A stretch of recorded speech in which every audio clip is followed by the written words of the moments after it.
송은재 TV 시작합니다. 지금의 여권은 비대위 정국이다 라고 부를 만합니다.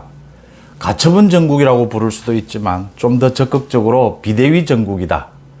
1차 비대위에 이어서 2차 비대위, 새 비대위를 이제 강행하는 이 부분을 놓고 여권이 둘로 나뉘어져 있다. 여기에서 가장 많이 얘기가 나오는 것이 윤석열 대통령의 뜻은 어디에 있느냐가 가장 많이 얘기가 나옵니다. 윤석열 대통령은 국민의힘 당헌상 국민의힘의 당대표가 될 수가 없습니다.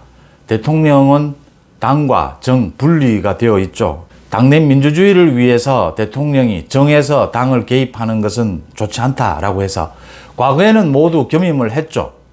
대통령이 당을 다 장악을 했죠. 그런데 지금은 그렇게 하지 않습니다. 그런데 중요한 것은 대통령이 집권 여당에 대해서 큰 영향력을 미칠 수 있고 또 미쳐야 하고 또 대통령도 정말 제1호 당원이다라는 말도 있지 않습니까? 당원이기 때문에 자기 의견을 이야기할 수 있습니다.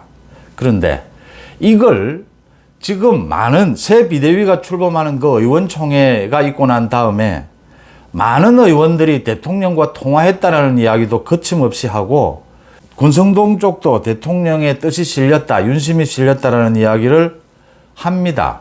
그래서 모두 지금 흘러나오고 있는데 이번 새 비대위를 반대하는 쪽에서는 또 대통령의 뜻이 그런 것은 아니다.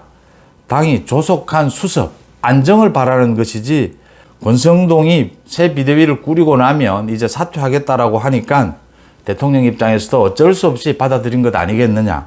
이렇게 각자 지금 대통령 윤심 이야기를 합니다.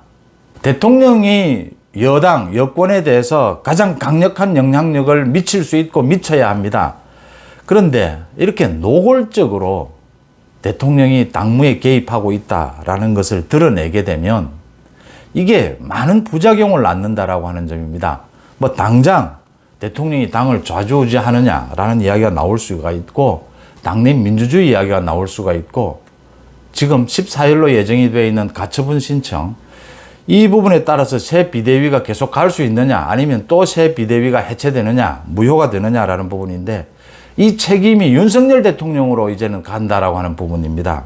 그래서 언론이나 정치평론에서는 윤석열 대통령의 뜻을 짐작하고 예측하고 해석할 수 있지만 국민의힘 의원들이 특히 권성동 쪽에서 이런 이야기가 흘러나오는 것은 굉장히 조심해야 한다.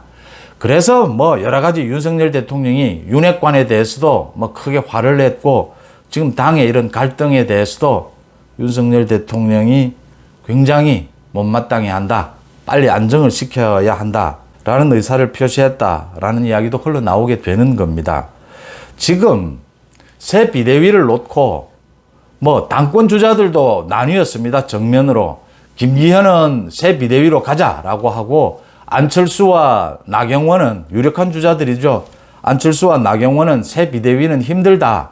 이게 지금 14일 또 법원에 여당의 운명을 맡겨야 하느냐라고 나뉘어 있고 초선 재선들은 새 비대위로 가야 한다. 의원총회 결정이 아니냐라는 것이고 3선 이상의 중진들은 대부분 이게 좀 문제가 있다. 만약에 14일 또 가처분 신청해서 패해서 새 비대위가 해체가 되면 더 큰 혼란이 오는 것이 아니냐. 이렇게 지금 여권 전체가 둘로 나뉘어 있습니다. 어쨌든 박수로 했든 어떻게 됐든 의원총회를 거쳐서 새 비대위로 간다라는 건 이미 결정이 됐습니다. 새 비대위로 가서 14일 그 법원의 심문을 거친 다음에 결정이 나오게 될 겁니다. 새 비대위가 해체되든지 아니면 새 비대위로 강행을 하든지라는 부분입니다. 해체가 되든지 그대로 강행을 하든지 어떤 경우든 권성동 대표는 퇴진을 해야 합니다.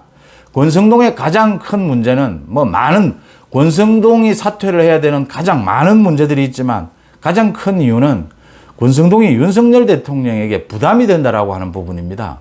이 부분 때문이라도 사퇴를 해야 하고 14일 그 재판 결과에 따라서 새 비대위가 해체가 되면 이제는 다시 새 원내대표로 해서 새 원내대표를 뽑으면 그 새 원내대표가 당대표를 대행하게 되는 것이죠. 새 원내대표가 모두 당권을 쥐게 되는 셈입니다. 그래서 뭐 한간에 나오고 있는 뭐 김용태가 아직 사퇴를, 최고위원회에서 사퇴를 하지 않았으니까 김용태가 뭐 어떻게 역할을 하는 것이 아니냐, 그런 우려는 할 필요가 없다라고 하는 것이고요. 만약에 새 비대위로 강행을 하게 되면 또 비대위원장을 뽑아야 하고, 그래도 원내대표는 또 새로 뽑아야 한다라고 하는 부분입니다. 지금 이런 전국에서 가장 중요한 것은 윤석열 대통령의 진정한 뜻이 어디에 있는가, 이걸 언론에서는 이야기해도 국민의힘 의원들, 주요 당직자의 입에서는 나와서는 안 되는 것이고, 윤석열 정부의 가장 바라는 것은 빨리 당이 안정이 되어야 한다라고 하는 점입니다. 이 당을 안정화시키는 작업에 있어서 권성동이 저렇게 버티면서 새 비대위로 옮겨가 보겠다라고 고집을 하고, 새 비대위로 가고 난 뒤에는 자신이 퇴진하겠다라고 하니까 지금 기회를 줘보는 것이고, 당의 안정화를 위해서는 이준석을 깔끔하게 정리해야 된다. 그 다음 올해 안에 전당대회를 열어서 새 지도체제를 뽑아야 한다. 이 점은 분명한 것입니다. 그러니까 뭐 당권 주자들 사이에서도 손익계산이 있을 수가 있죠. 안철수도 자기 계산에 따라서 지금 주장을 하고 있는 것이고, 이 모든 게 상당히 우스워져 버린 것이 14일 법원 결정에 따라서, 가처분 신청 결정에 따라서 모두의 유불리가 계산된다라고 하는 점입니다. 판사 한 사람의 결정에 따라서 자기 당권도 누가 유리하게 될지, 앞으로 뭐 조재선이 옳은 주장을 했느냐, 중진들이 옳은 주장을 했느냐, 모두가 갈리게 되고, 결정적으로 윤석열 대통령에게까지 이 책임, 이 부담이 옮겨간다라고 하는 점입니다. 이런 부분들에 대해서는 국민의힘에서 각별하게 이렇게 말에 조심을 해야 된다라고 하는 부분입니다. 윤석열 대통령은 지금 여권 전체에 가장 큰 영향력을 미치는 당원이기도 하고, 또 가장 큰 영향력을 미쳐야 하는 대통령이기도 합니다. 그렇지만 당무에 직접 개입하지는 않는다라고 하는 부분은 분명하게 지켜져야 된다라고 하는 점입니다.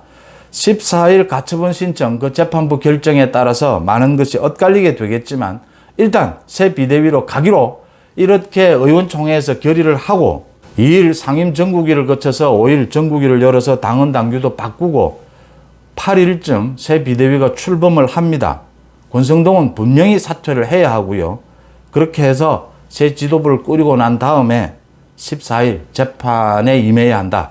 14일 재판 결과를 기다려야 된다라고 하는 부분이고, 여기에서 가장 중요한 것 다시 한번 짚으면요, 윤석열 대통령에게 부담을 줘서는 안 된다라고 하는 것이고, 어떤 지도체제를 꾸리든 재판 결과가 어떻게 나오든 이준석은 명료하게 이번에 정리해야 되고, 올해 안에 전당대회는 열어야 한다라고 하는 부분입니다.